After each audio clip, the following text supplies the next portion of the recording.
जन्नत की तरफ दौड़ो। कि जन्नत बनाई किसके लिए गई?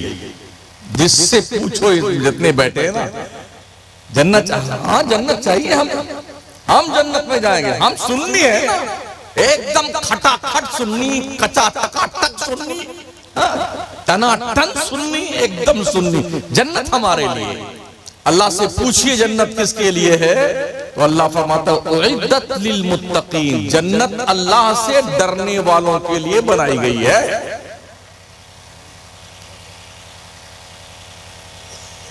किसके लिए बनाई गई है?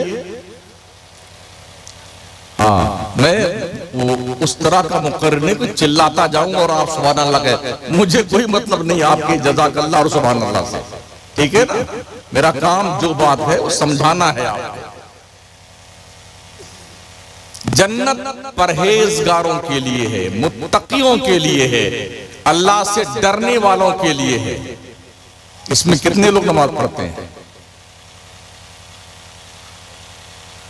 अगर नहीं पढ़ते हैं तो इसका मतलब आप अल्लाह से डरते नहीं हैं, और अल्लाह से डरते नहीं हैं तो जन्नत की तमन्ना करने वालों अपने इस सरफिरेपन का इलाज कर लो। कोई मुक्तदी है मस्जिद में? यहां पर इमाम तो नहीं है, मुक्तदी होगा कोई? कितने नमाजी हैं मस्जिद में? हाँ? मैं रमजान की बात नहीं, तो बरसाती में डक होते हैं, इसी बात है। अभी कितने हैं? 5-7।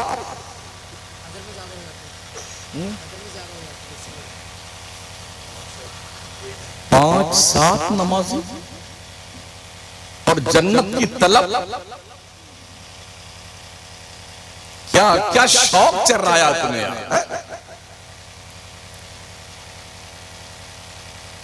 खुदा का खौफ नहीं है दिल में, रिज़्क़े खुदा खाया किया, फरमानी हक ताला किया, शुक्रे करम तरसे सजा, ये भी नहीं वो भी नहीं। ना अल्लाह से डर, ना नबी की शर्म, कुछ नहीं। जी में आया तो नमाज पढ़ ली, नहीं आया तो नहीं पढ़ी। क्या इसी को मुसलमान कहते हैं?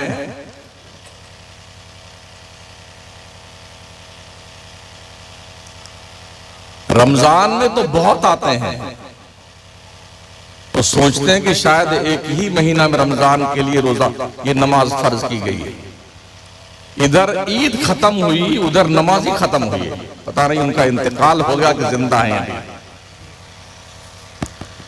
तो बेशर्मी और ढिठाई का इतना हाल बुरा है। रमजान में खाने का एक अलग मिजाज होता है, नया नया आइटम रोज खाएंगे, और ये टंकी जो है ना, तोंद शरीफ, ये भरने का नाम नहीं लेते।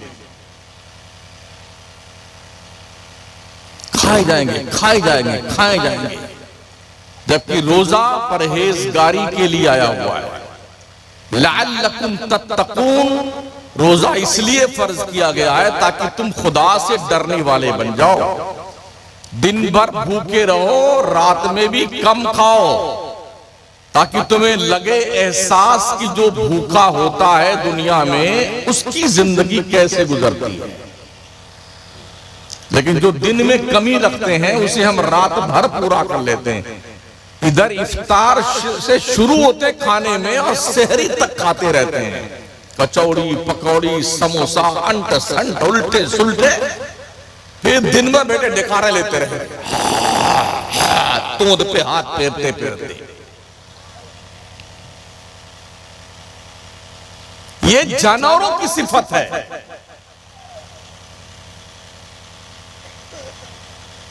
उसे पता नहीं चलता कि हम कितना खा चुके हैं, हमने कितना खाना है। ये जानवर का काम है।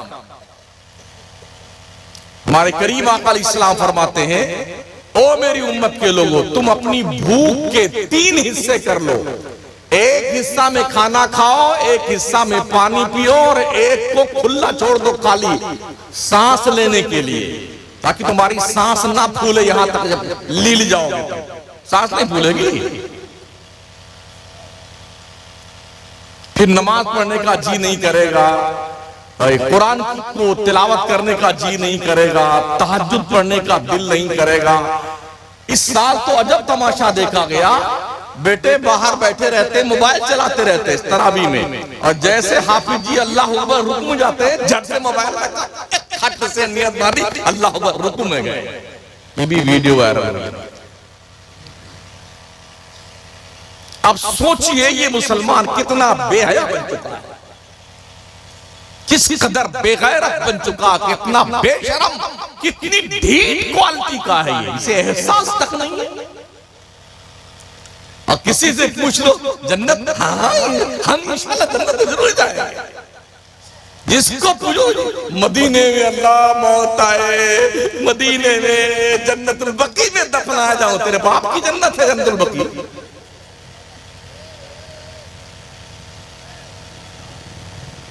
नबी की मानता नहीं है, सहाबा की मानता नहीं, अल्लाह की नहीं मानता। तमन्ना यह है कि हुजूर के रोज़े के सामने मौत आए तो क्या बल्ले बल्ले हो जाए हमारे, है ना।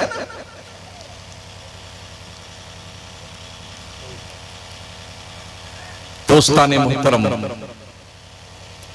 जन्नत कोई इतनी सस्ती नहीं है कि कुंदरकी के पास पैदा की गई है। इस गांव का क्या नाम है? बहरुआ, बैरुआ। अगर आपने ये सोचा है कि जन्नत बस इतनी दूर की है, हाँ, इतनी सस्ती जन्नत नहीं है यार।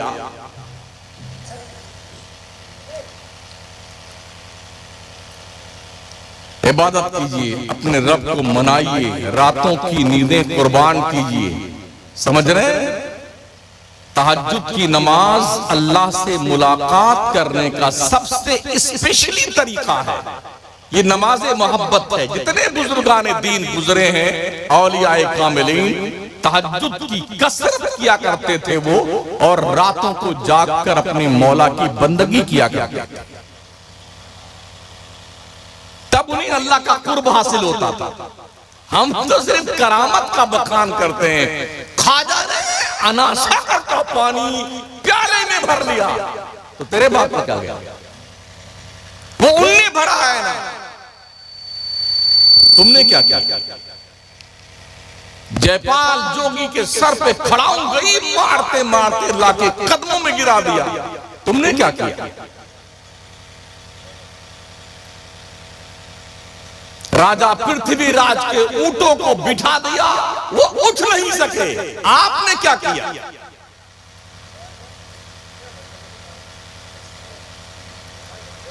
आजादी हिंद से लेके अब तक हजारों दंश आपने झेले हैं मुल्क के तूलो अर्ज में, और आपके वजूद को खत्म करने के नापाक जतन किए गए हैं। ख्वाजा साहब को कभी जलाल नहीं आया। अगर तुम नहीं सुधरोगे तो डॉक्टर इकबाल का वो शेर, न संभलोगे तो मिट जाओगे। ऐ हिंदी मुसलमानों, तुम्हारी दास्तां तक भी न होगी दास्तानों में। सुधारिए अपने आप को, अपनी नस्लों को सुधारें।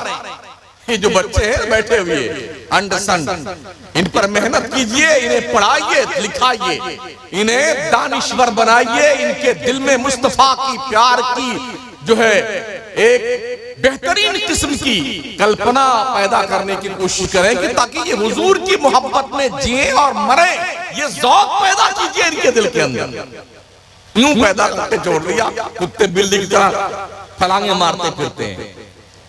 पूरी पूरी रात मुसलमानों की नस्लें नाबालिग 5-5 साल, 6-6 साल, 7-7 साल के बच्चे रात भर गुल्ली डंडा खेलते हैं। अब्बा सो रहा है सूस की तरह, उसे पता नहीं बेटा कहां।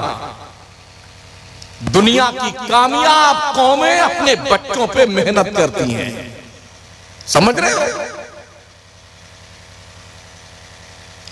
इन पे मेहनत करती हैं। किसी का बच्चा लंदन पढ़ रहा है, जर्मनी पढ़ रहा है, कनाडा पढ़ रहा है, IAS की, IPS की, RS की तैयारी कर रहा है। हम क्या करते हैं? 8-10 क्लास पास हुए, चलो दिल्ली चलते हैं, वहां कोई कपड़ा कपड़ा बेचेंगे। मुंबई चलो, वहां चलते हैं, कोई पान की ढाबरी लगा लेंगे। ये हम कर रहे हैं। जिस कौम में तालीम नहीं है, दुनिया उसे जूता बना के पहन लेती है। अगर आंखें फूट नहीं गई हैं और दिल सड़ नहीं गया है, तो कामयाब तरीन कौमों की हिस्ट्री पढ़िए, जिन्होंने आज पूरे मुल्क की बागडोर संभाला है, वो जाहिल और अनपढ़ नहीं है। पढ़िए कौमों।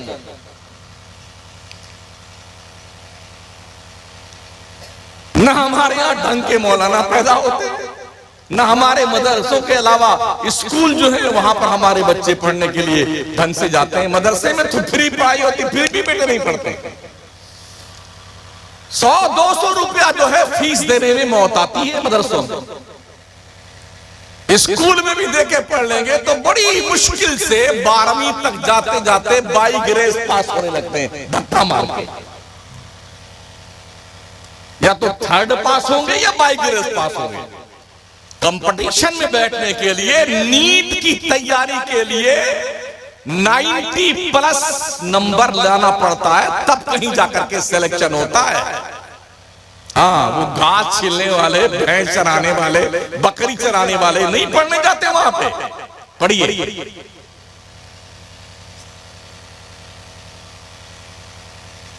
मेहनत करते हैं अपने बच्चों पे। था जिसे कुरान पढ़ना, गाने गाता है वो आज, और हॉकी खेलता है वो धनी तलवार का। इतने छोटे छोटे बच्चे देख रहे हैं, मोबाइल चला करके वीडियो बना रहे हैं।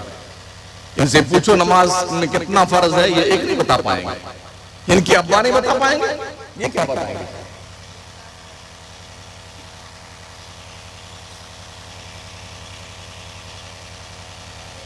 दीन सीखिए, दीनदार बनिए, और दुनिया की तालीम इतनी सीखिए कि दुनिया के उन कौमों को भी पीछे छोड़ने के लिए, बराबर भी नहीं जा सकते, पीछे तो दूर की बात रही, पीछे छोड़ने के लिए हमें बहुत कुछ जतन करना पड़ेगा।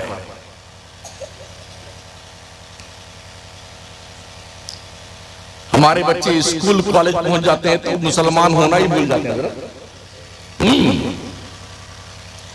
इसलिए कि हमारे पास कोई स्कूल है ही नहीं ढंग का, कोई कॉलेज हमारे पास नहीं है।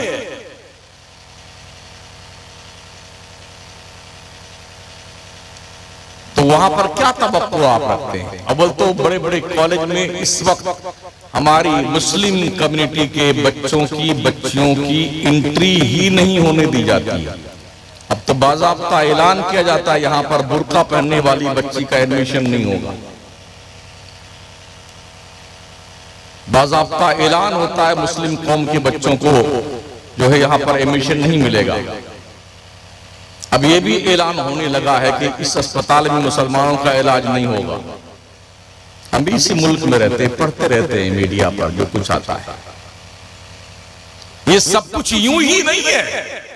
हमने गुज़िश्ता 70-75 साल आजादी के बाद से लेके अब तक हमारी कोई कोशिश ऐसी नहीं हुई जिसमें हम अपनी कौम के बच्चों पर तालीम के एंगल से मेहनत कर रहे हैं। आज इनका लंगर है, कल उनका लंगर है, परसों उस बाबा का उर्स है, तरसों उस बाबा का उर्स है, परसों वहां मेला भरा जाएगा, तरसों वहां मेला भरा जाएगा, यहाँ खिचड़ा बनेगा, वहां मलीदा बनेगा, शरबत बनाया जाएगा। खा खा करके मुचटंडे हो जाने वालों, तरक्की करने वाली कौमों का ये मिजाज नहीं होता है।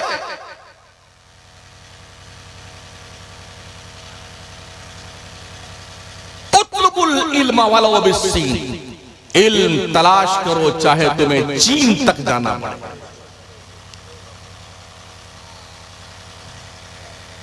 जितनी तवज्जो और जितना फोर्स इस्लाम ने तालीम पर डाला है, उतना उल्टा ही मुसलमान तालीम से दूर होता गया। और जब तक मुस्लिम कम्युनिटी के पास इल्म था, दुनिया के तीन बर्रे आजम पर हमने हुकूमत की है। किसी की जुर्रत न थी कि मुसलमानों की तरफ आंख उठा के देख सके तालीम के मैदान। आज की तारीख की साइंस की दुनिया टोटल मुसलमानों के दस्तरखान से पड़े हुए टुकड़े खा करके लोग इंजीनियर और जने क्या क्या बन रहे और साइंटिस्ट बन रहे। कभी हमारे मुसलमान भी साइंसदान थे, लेकिन वो पढ़ते थे, हम पढ़ते नहीं। हम भी इमाम हैं, हमने देखा है 70 साल हो गया बुढ़ा नमाज पढ़ रहा है, उसे सजदा करना नहीं आता, सजदा करना नहीं। और अफसोस कश्मीर से लेकर कन्याकुमारी तक हम रोज कहीं ना कहीं रहते हैं, तकरीबन 65 से 75 तक मस्जिदों के इमामों को हमने बहुत कम पढ़ा लिखा पाया। वो क्या बताएंगे आप? जब आपके ही यहां नमूना मौजूद है, साल में 4-5 इमाम बदले जाते हैं, तो पूरे हिंदुस्तान का देख लीजिए।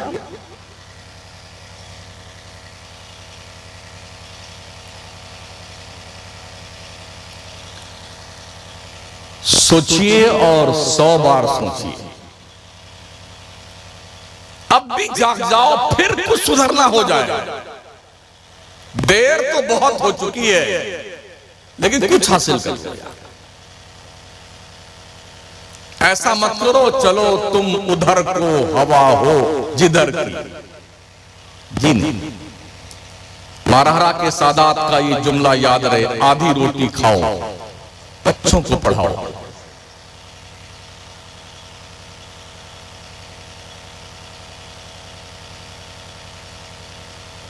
कुछ तो भैंस रहा, देखा शायद यहाँ नदी बह रही है आपके हाथ पास में, बताओ और क्या काम है? नदी में नहाएंगे, मछली पकड़ेंगे, गाय भैंस चराएंगे। हालांकि हुकूमतें भी आज मेहनत कर रही हैं।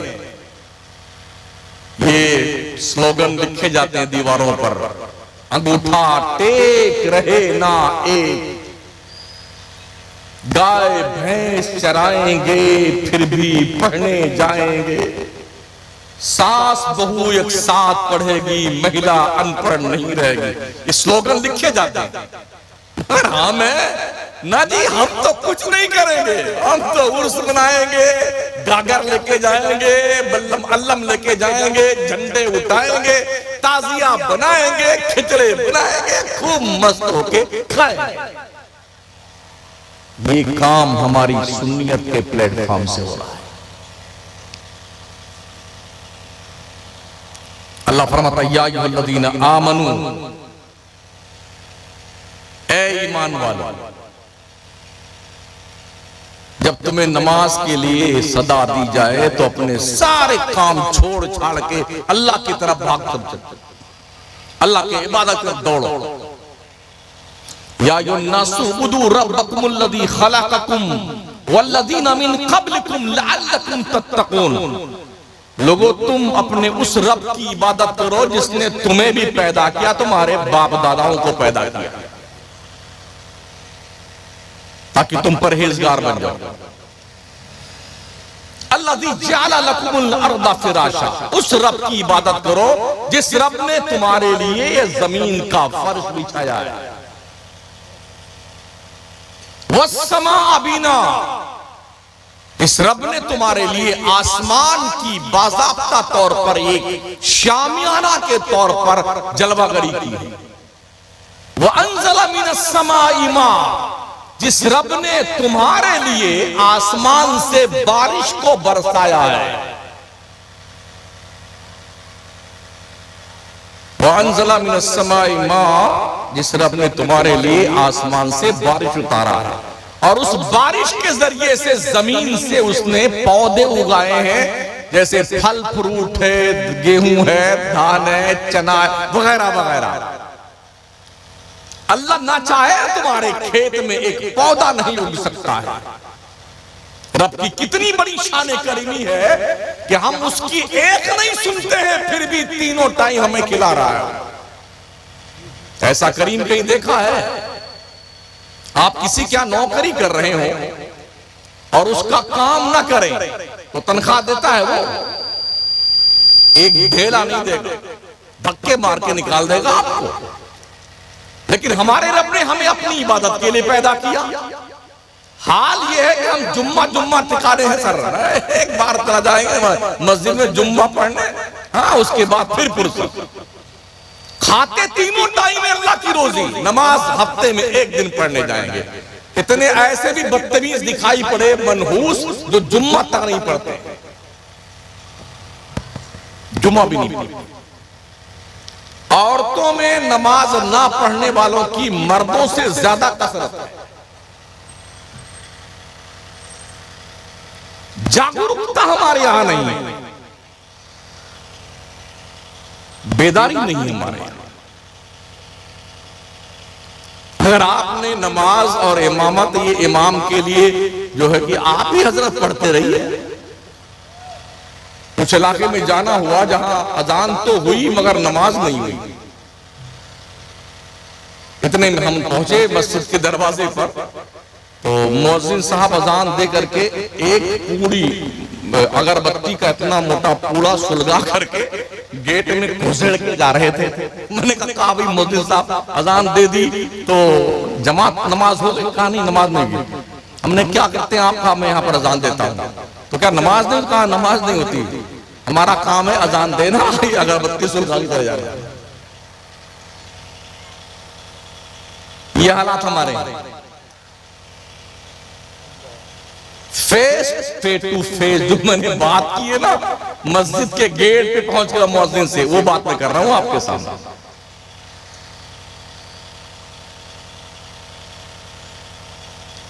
कहीं इमाम है तो वो इंतजार करता कोई एक बंदा तो आ जाए कि हम जमात कर लें। गांव पूरा मुसलमानों का, हाँ इतना गोश्त खाएंगे कि टंकी फूट जाए खा खा करके, मगर नमाज नहीं पढ़ने आएंगे।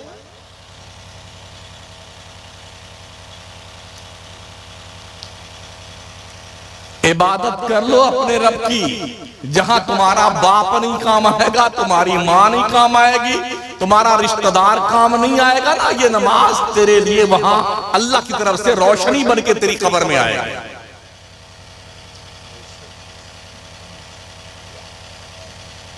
मरते ही आदमी का नाम बदलता है, इधर मरा नहीं, कोई नहीं पूछता कि ओ खान साहब मर गए, चौधरी साहब मर गए, जी प्रधान जी मर गए, कुछ नहीं। मुर्दा मुर्दा मुर्दा, कौन सा मुर्दा? जो आएगा ही फिर भाई साहब कितना देर बाकी दफनाने में, कितना टाइम लगेगा दफनाने में? अरे यार अभी मरा ही बेचारा है, कब्र तैयार हो गई साहब, हाँ कफर बन आ गया, हाँ भाई जल्दी कीजिए जल्दी कीजिए जल्दी कीजिए। क्या शानदार बिल्डिंग बनाई थी अब्बा हुजूर ने, दादा हुजूर ने, और इधर मरे नहीं कि जल्दी कीजिए जल्दी कीजिए, निकाला इसको मकान से। तुम रहने के काबिल नहीं रहते हो, मरने के बाद अपने घर में रहते हो। और जाके पूछो जो कब्रिस्तान में जा चुके हैं, पूरी बॉडी डिकम्पोज हो गई है, ये कब्र की मिट्टी मुर्दों की हड्डियां तक खा गई है। शहर खामोशा में जाके पूछे प्रधान जी कैसे हैं आप, खान साहब तबीयत शरीफ कैसी है आपकी, जाके पूछ के आइए ना।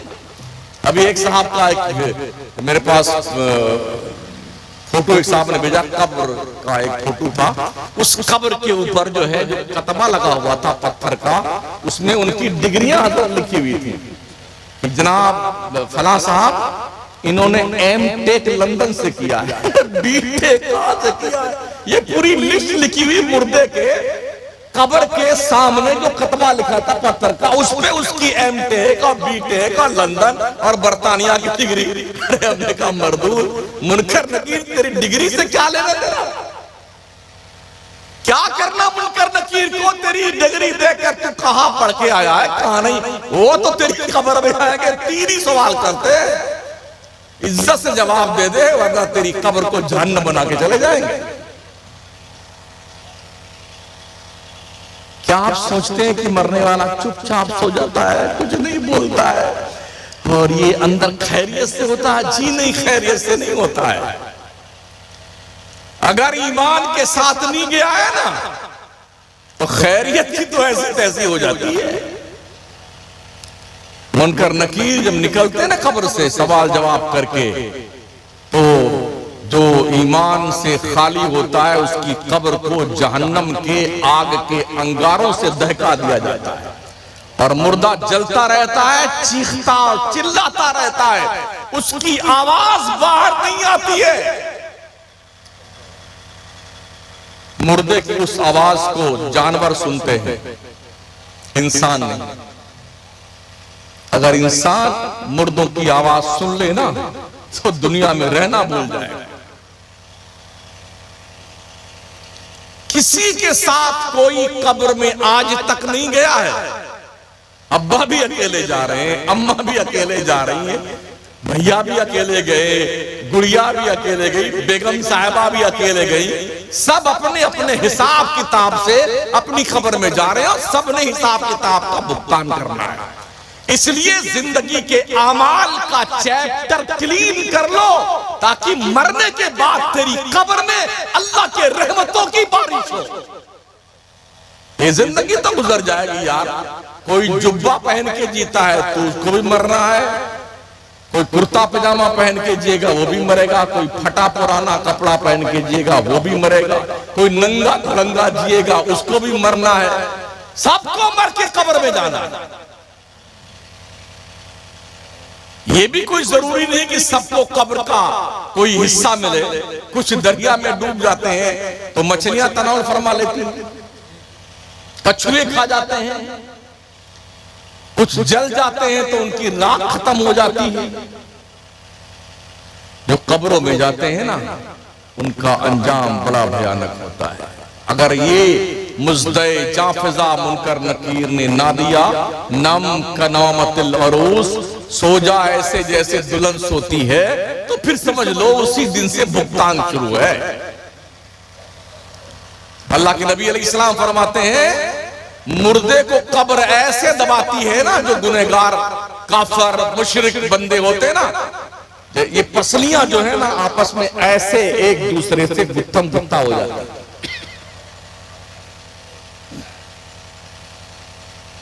कब्र के अंदर गधे के बराबर बिच्छू होते हैं, बिच्छू। हमने जो आज तक बिच्छू देखे इतने बड़े बड़े लाश। कब्र में जो अजाब के लिए आते हैं ना वो गधे के बराबर होते हैं। जो अज़दहे बेनमाजियों और गुनहगारों कुफार और मुशरिकीन पर मुसल्लत किए जाते हैं। हदीस शरीफ के अंदर आया है कि जब बिच्छू डंक मारता है तो 70 साल तक उसका जहर नहीं उतरता है।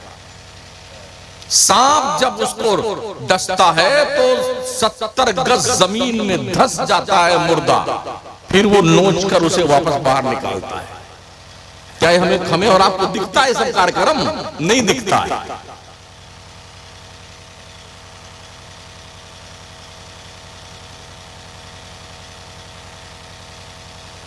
याद रखना, आगाह अपनी मौत से कोई बशर नहीं। सामान 100 बरस का है, पल की खबर नहीं। हजरत मलकुल मौत अचानक तशरीफ लाते हैं और पकड़ के ले जाते हैं। शायद पूरा खानदान इकट्ठा होता है, कोई कुछ नहीं बिगाड़ पाता उनका। यूं दबोचा गला चल। हम है कि हमने होश के नाखून नहीं लेने। लतीफा सुनाओ, पूरी पब्लिक हंसती रहे, वाह वाह वाह वाह, जिंदाबाद मौलाना जिंदाबाद। इसलिए जलसे होते हैं। जन्नत की खुशखबरियां सुनाओ, चाहे कोई नमाज ना पढ़ो, हमारे पीर साहब हमको जन्नत में लेके जाएंगे। बहुत मारे जाओगे यार, कसम खुदा की। तैयारी कर लो अपनी खबर में जाने के लिए और कुछ नेकियां करके अपनी कब्र में ले जाओ ताकि अंधेरी कब्र में रोशनी का इंतजाम हो। कैसा लगता है अगर ये लाइट चली जाए, अभी बिल्कुल अंधेरा गुप्त हो जाए, तो वहशत होती कि नहीं होती? क्या ख्याल है आपका जो कब्र में मनो मिट्टी के नीचे डाल दिया गया है, उससे कैसे नींद आती होगी अपनी कब्र में? उसको, मुर्दे को कब्र में जिंदा किया जाता है। जैसे हम यहां जिंदा बैठे हैं ना, मुनकर नकीर आके उसे जिंदा करते बिठाते हैं, जवाब दे।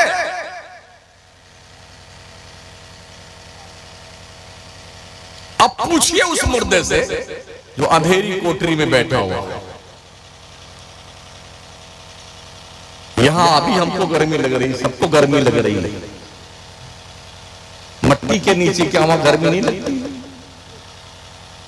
बारिश का मौसम आ जाए, कब्रों में पानी भर जाता है, अब्बा हुजूर तैरते रहते हैं उसी में। कभी एहसास किया आपने? इस घर में जो आपने बनाया है ना, कोई गारंटी नहीं है कितने दिन, कितने घंटे, कितने मिनट, कितने सेकंड आप रहेंगे, कुछ गारंटी नहीं। मगर जब मरेंगे ना, जब तक दूसरा सूर नहीं फूंका जाएगा, तब तक मिट्टी के अंदर ही दफन रहेंगे आप।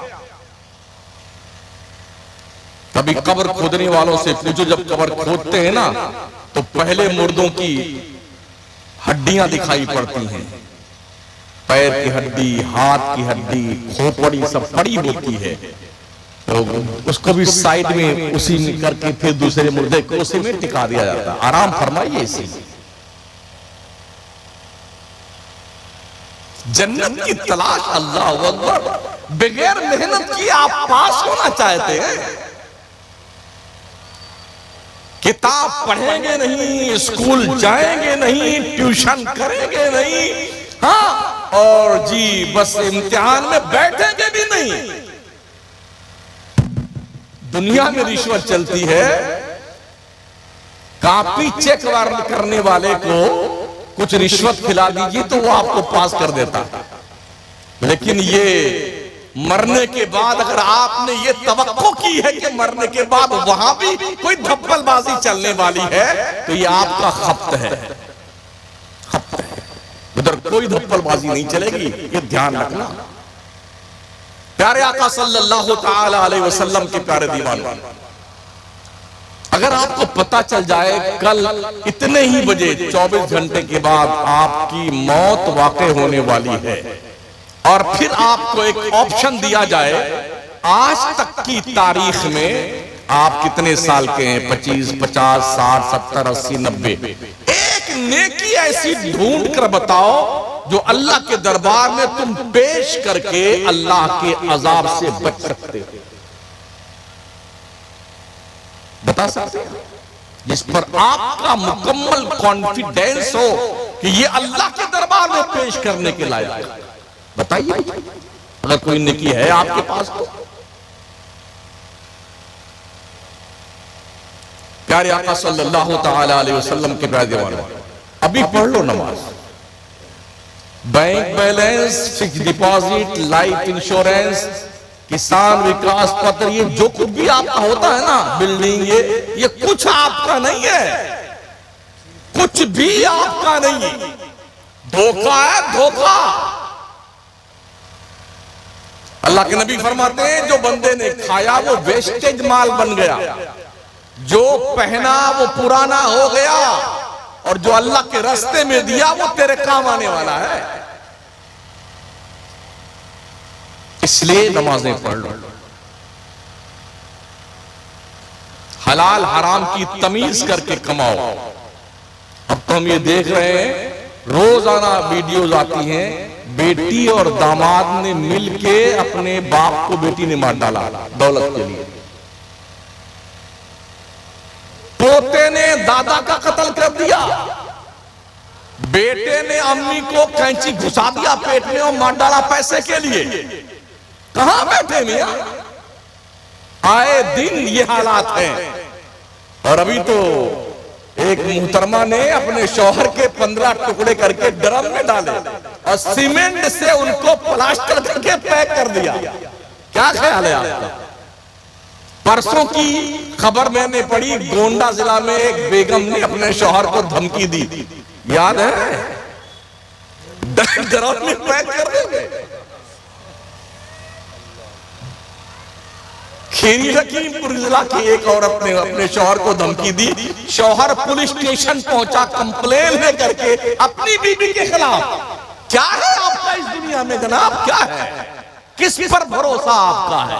तो कम से कम अपने रब के तो वफादार बंदे बन के रहो कि मरने के बाद तो चैन की नींद आए यार।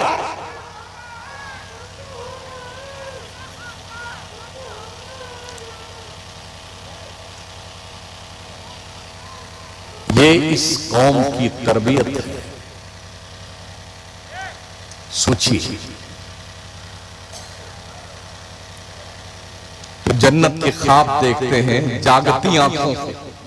हाँ, बड़ा तस्वुर रखा है जन्नत का जी। हाँ, जन्नत में जाएंगे, जन्नत में जाएंगे, जन्नत में जाएंगे।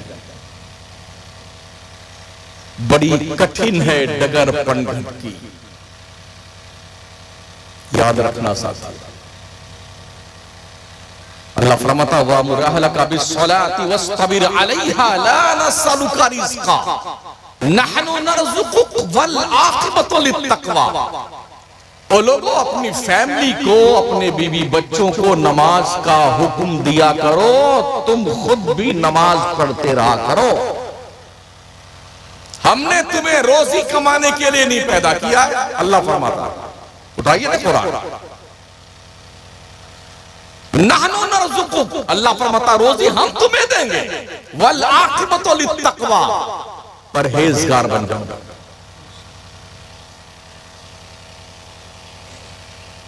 ये नदी अगर सूख जाए ना, किसी का बाप एक कतरा पानी निकाल के बताए ना, अगर अल्लाह की मर्जी नहीं है तो खेतों में पौधे लगा दीजिए, फिर किसान क्यों बैठ के अल्लाह बारिश कर दे, पैदा कर ले, तेरे बाप की हिम्मत है तो।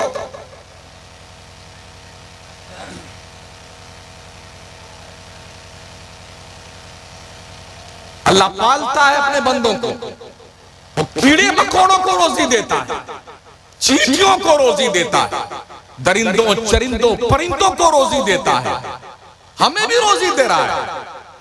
हालांकि हम इस बात के हकदार नहीं है, हम रब की नहीं मानते, हमें रोजी नहीं मिलनी चाहिए, लेकिन फिर भी अल्लाह हमें खिलाया जा रहा है।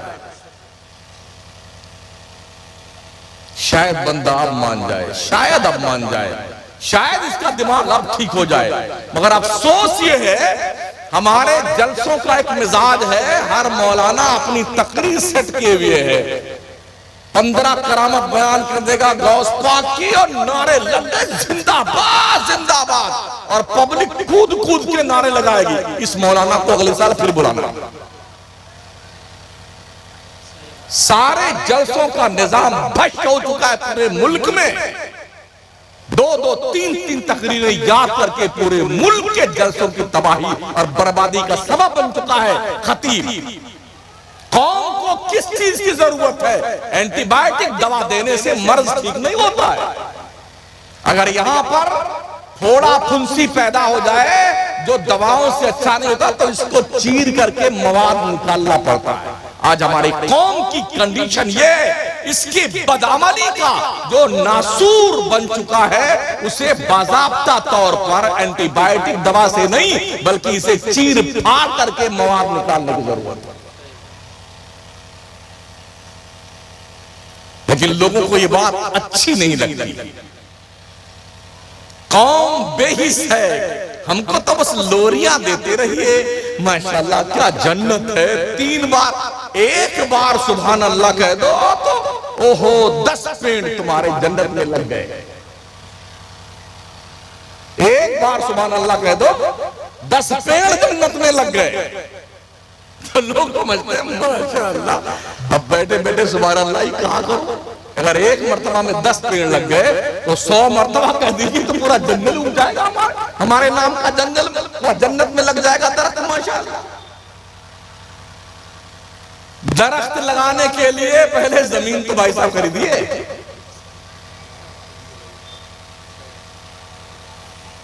फिर इस गांव का नाम भूल गया मैं, बैरुआ के लोगों, इस बैरुआ की जमीन पर आपके नाम की 1 भी इंच जमीन नहीं है, और नर्सरी से 10 पेड़ ले आइए, किसकी जमीन में लगाएंगे?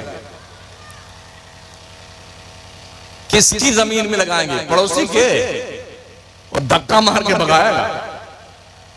तो जन्नत में पहले जमीन खरीद लो, जमीन, फिर वो पेड़ लगाइएगा 10 पेड़, सुभान अल्लाह कह करके।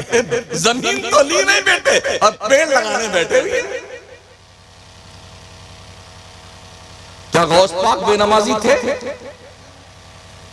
क्या गरीब नवाज बेनमाजी थे? क्या फातिमा जहरा बेनमाजी थी? क्या करबला के इमाम हुसैन उनके साथी बेनमाजी थे? क्या आला हजरत सरकार बेनमाजी थे? क्या हुजूर मखदूम अशरफ जहांगीर समनानी बेनमाजी थे? महबूब इलाही बेनमाजी थे? तो किस बुनियाद पर आप बेनमाजी हैं? जहालत का इतना प्रकोप आ गया है। अभी इसी रमजान के महीने में कानपुर में एक पीर साहब ने अल्लाह होने का दावा किया। ताज्जुब इस बात पर है उसके भी मानने वाले हो गए। मैं समझता हूं अगर शैतान भी इंसानी ड्रेस पहनकर आ जाए दुनिया में तो लोग कहेंगे हजरत बहुत देर से तशरीफ लाए आप, हम कितने दिन से आपका इंतजार कर रहे थे। उसके भी पैरोकार मिल जाएंगे, उसके साथ चलने वाले। उस मरदूद मुशरिक मुर्तद काफिर ने क्या कहा? मुसलमान जो था कभी, उसने कहा अल्लाह दो है, एक अल्लाह वो है जो नूर ला नूर है और एक अल्लाह मैं हूं। ला हौला वला कुव्वता इल्ला बिल्लाहिल अज़ीम। जबकि अल्लाह फरमाता है लौ काना फीहिमा आलिहा इल्लल्लाह लफसदता, अगर अल्लाह के अलावा कोई एक और भी अल्लाह होता तो दोनों में झगड़ा हो जाता, लड़ाई हो जाती। जानते हो अल्लाह का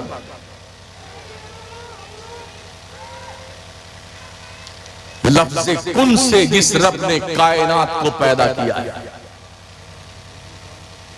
उस खुदाए बुजुर्ग बरतर के हुक्म के बगैर पत्ता नहीं हिलता है।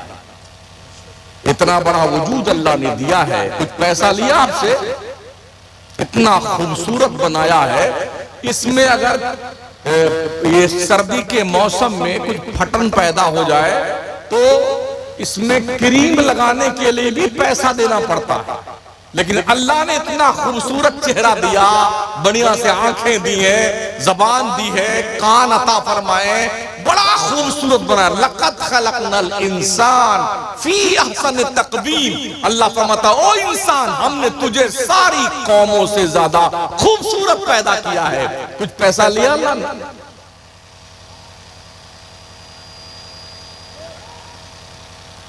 एक टेबलेट भी डॉक्टर फ्री नहीं देता है। एक टेबलेट।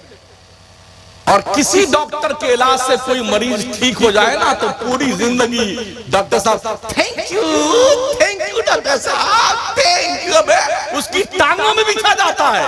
और जिस रब ने इतना खूबसूरत वजूद दिया फ्री ऑफ कॉस्ट, उसको शुक्रिया कब बोले? उस रब को कब याद करोगे बंदे? उस परवरदिगार की दहलीज़े करम पर सजदे नियाज कब पेश करोगे परवरदिगार को? कभी सोचा आपने? इस्लाम की मुकद्दस शहजादियां बैठी हुई, दो बात इनसे मैं अर्ज कर लूं, इसलिए कि तकरीर जो है खत्म करने का वक्त मेरे आ गया है, क्योंकि मेरे बाद एक भी खिताब आपको सुनना है। आप भी सोच रहे होंगे कितनी कड़ी तकरीर हो रही है ना।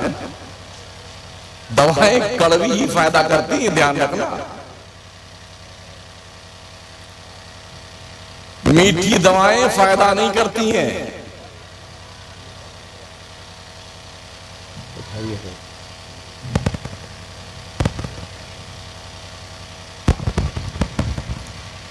माशाअल्लाह सुभान अल्लाह।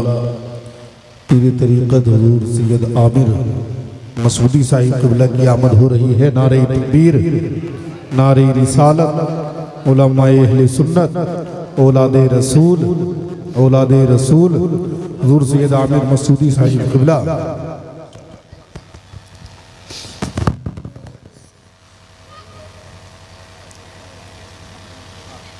और कुर्सी मिल जाएगा। हजरत तशरीफ जी हजरत बैठे तो बात बैठ लीजिए थोड़ी।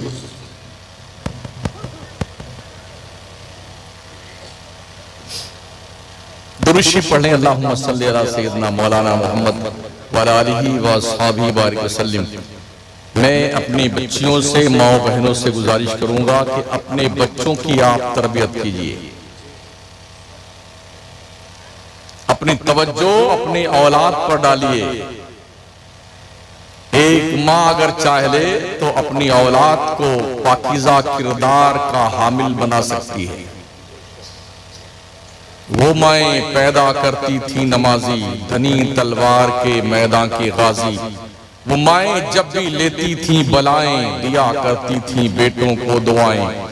इबादत में कटे बेटा जवानी, शहादत पे हो आखिर जिंदगानी। पहले दौर की माएँ बगैर वजू के अपने बच्चे को दूध नहीं पिलाती थी,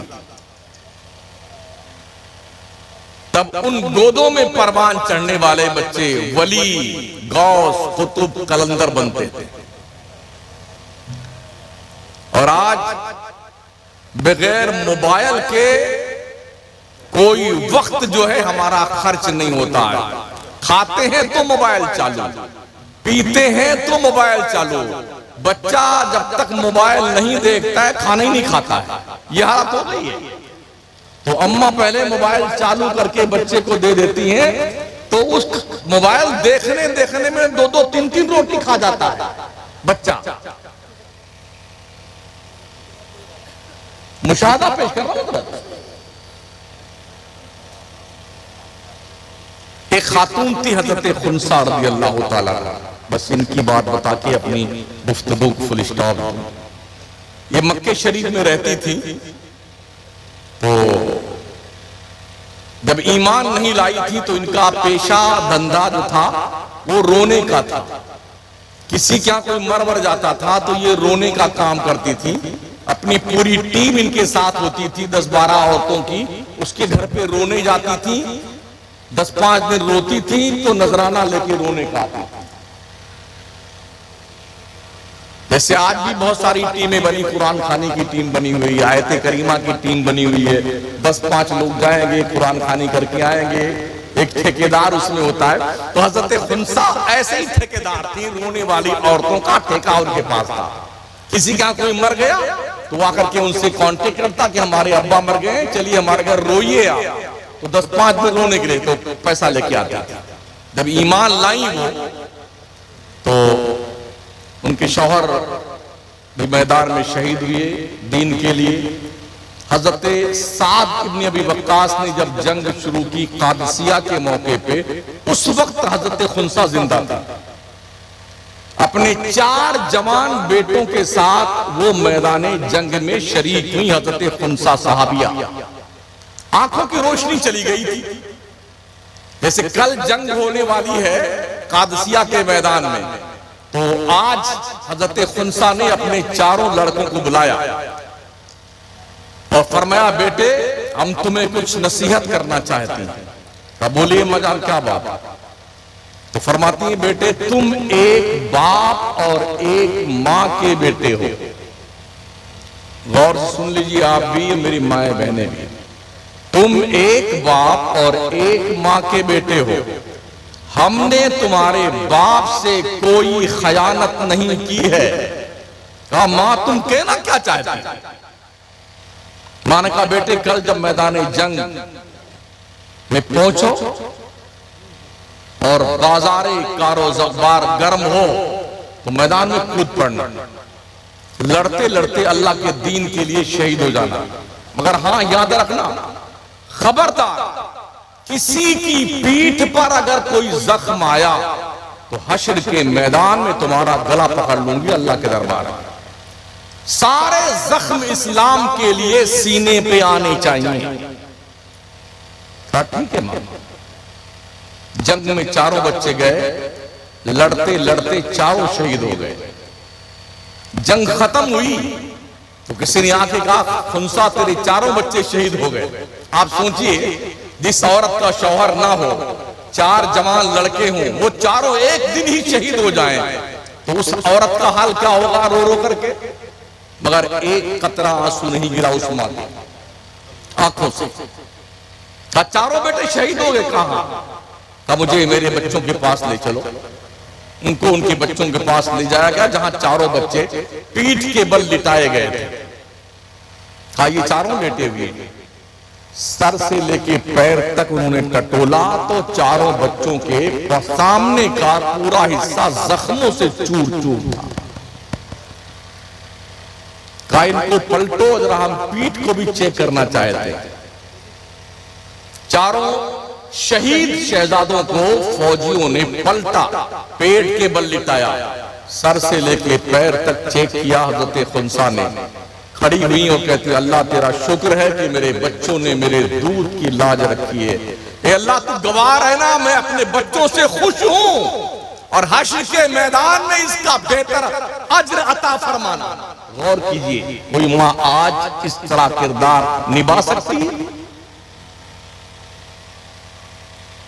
और वो खिचड़े नहीं खाते थे, वो मलीदे नहीं खाते थे, उनका ये काम नहीं था, मगर उन्होंने दीन मुस्तफा के लिए कुर्बानियां दी हैं। आज हमने कोई कुर्बानी नहीं दी है और रिजल्ट के तौर पे हमें फ्री में जन्नत चाहिए, तो ये खब्द पाल के मत रखिए, जन्नत इतनी आसान नहीं है। उसके लिए तुम्हें अल्लाह रसूल को राजी करने के लिए ईमान और अकीदे के साथ अमल का पाकीज़ा किरदार लेके जाना पड़ेगा, इसके सिवा कोई चारा नहीं है। अल्लाह करीम हमें नेकियां करने की तौफीक अता फरमाए, हमारी कोशिशों को कबूल फरमाए और हमें दीन सीखने और समझने की तौफीक बख्शे। अंदाजा तो ये होता है कि जिस गांव में हर महीने में 4 इमाम बदला जाए तो वहां क्या सुधार होगा, अल्लाह ही जाने। जो सुना मैंने इस गांव में साल भर में एक मस्जिद से 4 इमाम बदले जाते हैं। अब बताइए। हाँ, बस अल्लाह आप सबको हिदायत दे, जो सीखे उस पर अमल करे। समझ रहे हैं? अल्लाह नेकियों की तौफीक बख्शे।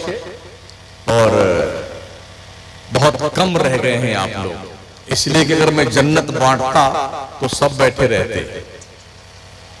अमल की बात हमने की है, इसलिए कुछ लोग क्या, आधे लोग तशरीफ ले गए। इससे ये पता चलता है कि आपकी तबाही के दिन करीब आ गए। माफ कीजिए, जुमले सख्त तो है, लेकिन मुझे महसूस होता है तबाही के दिन गिने जा चुके हैं। जिस कौम का ये मिजाज बन जाए कि उसे दीन की बातें तल्ख लगने लगे, तो फिर समझ जाओ इस जिंदगी का बोझ जो आपका जमीन पर है ना, इस जमीन को भी आपका वजूद बोझ लगता है। ये जमीन कहती है ओ बंदे अल्लाह की इबादत कर, वरना याद रख जिस दिन तू मेरे अंदर आया ना, तेरी पसलियां तोड़ के रख दूंगा। खिंजीर भी बेनमाजी से पनाह मांगता है, खिंजीर भी। अस्तगफिरुल्लाह रब्बी मिन कुल्लि ज़ंबिन व अतूबु इलैह, ला इलाहा इल्लल्लाह मुहम्मदुर रसूलुल्लाह। अस्सलामु अलैकुम रहमतुल्लाह।